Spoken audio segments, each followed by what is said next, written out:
자, 미국에서 트럼프가 두 번째 당선이 됐어요. 그런데 2016년에는 모를 수 있어요. 나도 그땐 트럼프가 진정한 포퓰리스트인 줄 알고 서민과 약자를 위해 일한다, 이런 그의 말을 믿었습니다. 다만 좀 찝찝했죠. 그 사람이 살아온 과정이 그야말로 이 날강도 같은 부동산 사업을 해왔고, 또 인간적으로도 자질이 굉장히 좋지 않은 사람이고 사생활도 복잡한데 그야말로 당하가 해계에서 약자를 위해서 일한다는 걸까 의구심은 있었지만은 한번 믿어봤습니다.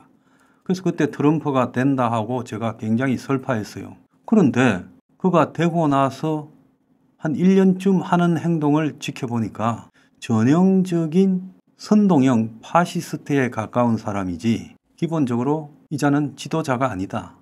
그래서 그는 최소한의 인문적 소양조차도 자기 마음에 없다라는 겁니다. 여러분, 왜 한국의 역대 대통령을 한 사람이 저리 개판이고 현재 대통령도 오늘 뭐 회견한다 하지만 빌빌 싸고 있고, 그리고 대통령 하겠다는 이재명이 같은 사람도 저 모양인가에 대해서요. 왜 그렇다고 보십니까? 정상적인 집에서 제대로 교육받고, 그리고 그 속에서 인간이 가져야 될 도덕, 양심, 휴머니즘 등을 가지고 있다면 역대 저렇게 개판인 대통령들이 있을 수 있을까요? 그야말로 살아오는 성장 과정에서부터 자기 내면에 인문학적인 어떤 소양도 가지지 못하고 도덕, 양심, 휴머니즘, 정의에 대한 개념조차도 제대로 성립되지 않은 자들, 그런 자들 중에서 소시오패스처럼 특정한 분야에서 두각을 나타내서 그래서 대통령이 되는 겁니다.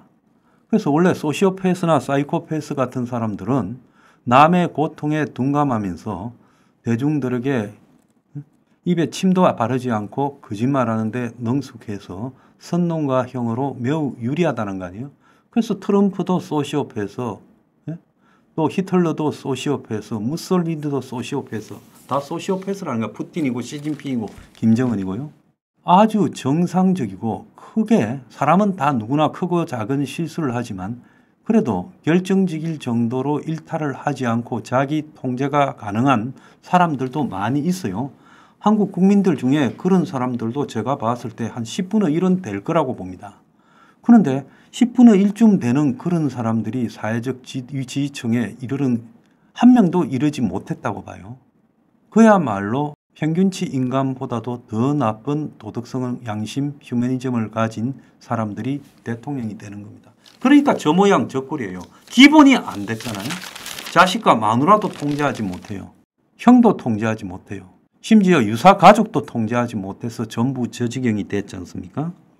자, 이 부분에서 가장 중요한 것은요, 정보 지식과 인문학적 소양은 다른 겁니다. 인문학적 소양은요, 사람이 사람답게 살 수 있도록 성숙하게 만드는 역할을 하는 일종의 첨가제 같은 거예요.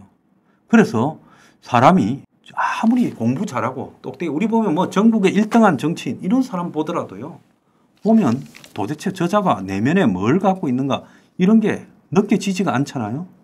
머릿속에 뭐가 들었을까? 가끔 하는 거 보면 엉뚱한 짓거리 하고요.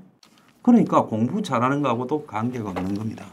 그것은요, 자기가 자기를 다듬기 위해서 공부를 해야 되는 거예요. 그래서 지금 세계가 인문학적 위기다 하는데 한국에서도 보면요, 지하철 같은 데 보면 어떤 자들은 나이가 60, 70 된 사람이 그 사람 많이 보는 데서요, 음란 동영상 보고 있는 노인네도 있고, 젊은 애들은 또 30, 40대는 도박하는 거 있잖아요. 카드니 뭐 고스톱이니 그런 거 하고 자빠졌고, 또 20대, 10대들은요 게임하고 자빠졌고, 50대들은 드라마 보고 이러고 자빠졌습니다. 그래서 지하철의 그 짧은 시간에라도 책을 좀 읽으려고 노력을 한다든지 이래야 되는데, 인문학적 소양은 패션으로 소비해요. 연예인들 보면요, TV 예능 프로 같은 데 나올 때 무슨 책 같은 거, 철학자 쇼펜하우어 책 같은 거 들고 노는 연예인들 있죠.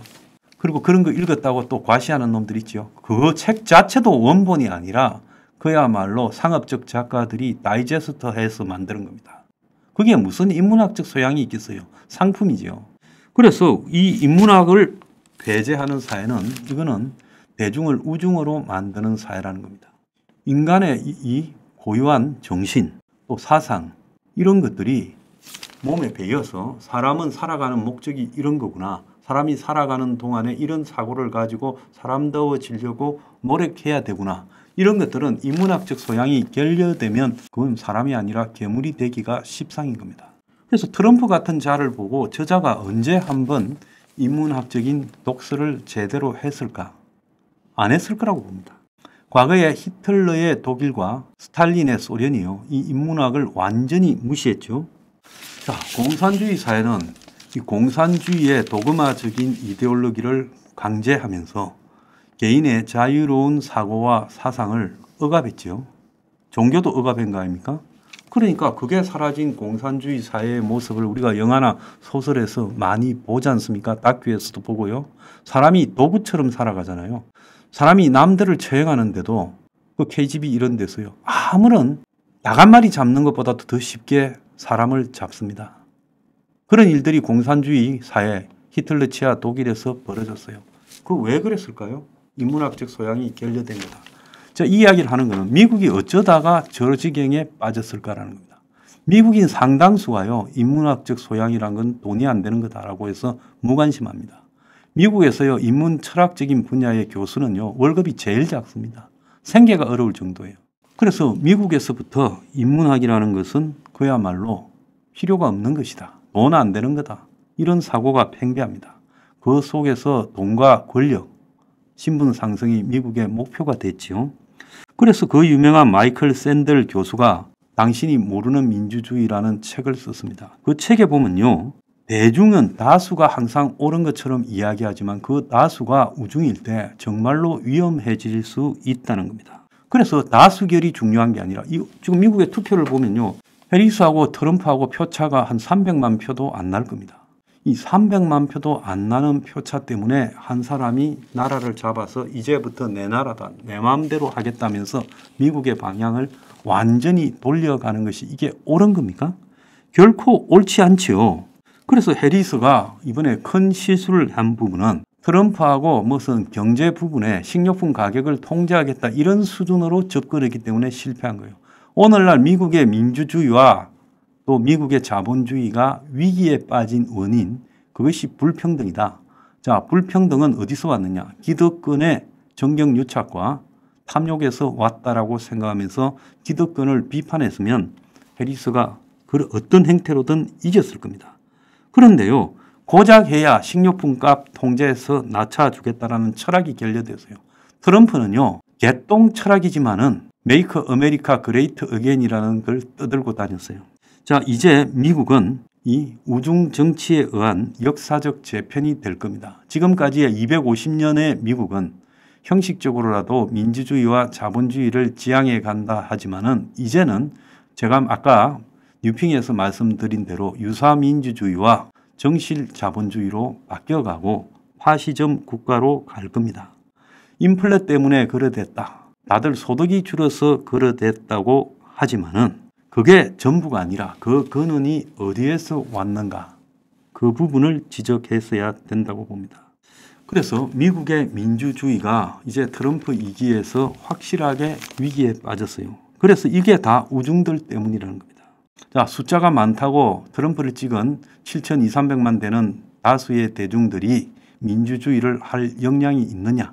우중들이 뽑은 선동가가 민주주의를 할 수 있겠느냐? 결국 선동이나 SNS 포퓰리즘에 휩쓸려서 그야말로 미국은 정상적인 국가가 아니라 폐형적인 국가로 망해 갈 거라고 보고 있습니다. 기본적으로 민주주의에 대한 확신, 또 그걸 뒷받침할 수 있는 인문학적 소양이 부족한 나라에서는 뱀 같은 혀를 가진 선동형 정치인들이 좌지우지할 수 있어요. 한국도 마찬가지잖아요. 이재명이한테 빠져든 대중들을 한번 보십시오. 자, 윤석열이한테 저렇게 이 와중에도 빠져있는 소수의 윤빠들을 보십시오. 그러니까 이빠나 윤빠들은 기본적으로 인문학적 소양 자체가 결여된 우중들이라고 저는 보고 있습니다. 생각이 없는 대중들이 선동가형 정치인에 휩쓸려서 하나가 될 때 지금 나라는 망해가는 거예요. 자, 아테네에서도 우중 정치를 굉장히 우려했지요. 자, 아테네의 황금 시대를 갖고 온 페리클리스 시대가 끝나고 그 다음에 아테네가 우중 정치로 빠져들었습니다.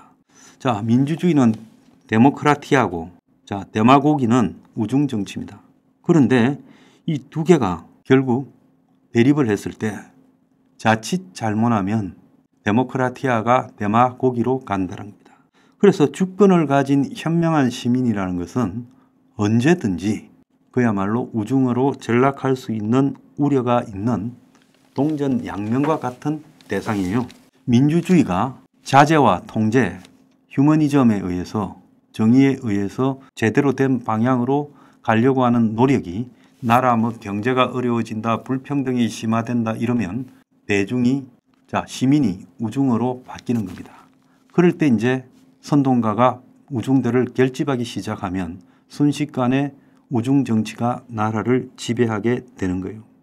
자, 결국 우중 정치를 선택한 아테네는 곧바로 망해버렸습니다. 그래서 우중 정치라는 것은 멸망으로 끌고 가는 지극히 위험한 부분이고 이탈리아나 독일이 과거 무솔리니나 히틀러에게 휘둘려서 완전히 나라가 망해버렸지 않습니까? 그 피해가 수십 년 갔죠. 일본도 마찬가지입니다. 전부 다 사회적, 경제적 어려움, 또 혼란, 선동 이런 것들이 결합되고 거기에는 불평등이라는 요소가 기름을 부었지요. 그래서 한국의 명빠니, 윤빠니, 좌우수골들은 전부 우중정치의 노예라고 보는 겁니다. 그래서 그들이 갖고 가는 것은요, 민주주의가 아니라 순식간에 우중정치가 될 거고 미국에도 이번에 젊은 사람들이 대부분 우중정치에 가세하는 선택을 했다고 봐요. 왜 그런가 하면 미국의 청년들이 그야말로 프리랜서, 알바로 살아가고 있습니다. 그들 중에 제대로 된 직업을 가진 사람들이 별로 없어요.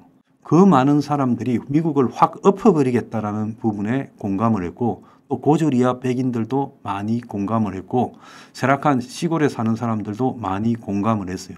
그래서 어제 미국의 정치 지도를 보면 대부분이 빨갛고 곳곳에 대도시들만 파랗고 그렇습니다. 그러니까 한마디로 도시에 사는 상류 엘리트들만 지금 민주당을 찍고 상당수 흩어져서 사는 가난한 대중들은 트럼프를 찍었다는 겁니다. 물론 트럼프에 의해서 철저히 악용되어서 미국이 지금 우중정치로 가는 길에 들어섰어요. 우중정치는 결국은 효율성 때문에 파시즘을 선택하게 돼 있습니다. 세계의 모든 우중정치가 파시즘으로 가고 있죠. 그래서 우중정치는 가짜 민주주의고 시민이 끌어가는 통제된 정치가 민주주의입니다. 그래서 마이클 샌델이 교수가 쓴 당신이 모르는 가짜 민주주의라는 당신이 모르는 민주주의라는 책에 보면 자유주의, 민주주의와 자본주의가 공존한다는 것이 굉장히 위험한 거예요. 결국 자본주의가 왜곡되면서 나중에 자유주의, 민주주의까지 왜곡되고 가짜 민주주의로 가기 십상이라는 겁니다. 제가 항상 민주주의와 자본주의의 본질에 대해서 고민하는 이야기를 했지 않습니까? 가짜 민주주의와 가짜 자본주의다. 그런데 지금 이것이 세계 최대 또 세계 최초의 민주주의 국가 미국에서 이루어지고 있는 겁니다. 법 앞에 모두 평등하고 개인의 자유와 권리가 보장되고 공정한 경쟁이 보장되는 시장경제. 이게 민주주의와 자본주의의 본질인데 과연 그렇습니까? 미국이요? 그렇지 않지요. 그래서 민주주의나 자본주의는 공산주의에 무조건 우월한 게 아니라 결국 민주주의와 자본주의를 표방하면서 이것이 우중에 휘둘리고 선동가와 결합하면 공산주의와 다를 게 하나도 없는 파시즘으로 전락하게 될 수밖에 없다는 겁니다. 오늘날 미국의 지극한 불평등, 대부분의 정가한 소득이 상류 소수층에게 돌아가고 나머지 80%는 그야말로 허접한 삶을 살아갈 수밖에 없고 그 자식도 그럴 수밖에 없는 신분사회가 되어버렸습니다. 그리고 젊은 사람들이 제대로 된 직장을 가질 수 없는 학자금 빚만 잔뜩 진 사회가 됐어요. 여기서 시민은 우중으로 변하게 되고 그들은 선동가를 선택해서 확 뒤집어 엎어버리자라는 선택으로 간 겁니다. 그게 어제 미국의 선거였어요. 양심을 가지고 비판적 성찰을 하는 시민이 있어야 되는데 이들이 사라져버린 자리에는 대부분이 우중화가 되고 그러면 가짜 민주주의, 가짜 자본주의가 되어간다는 겁니다.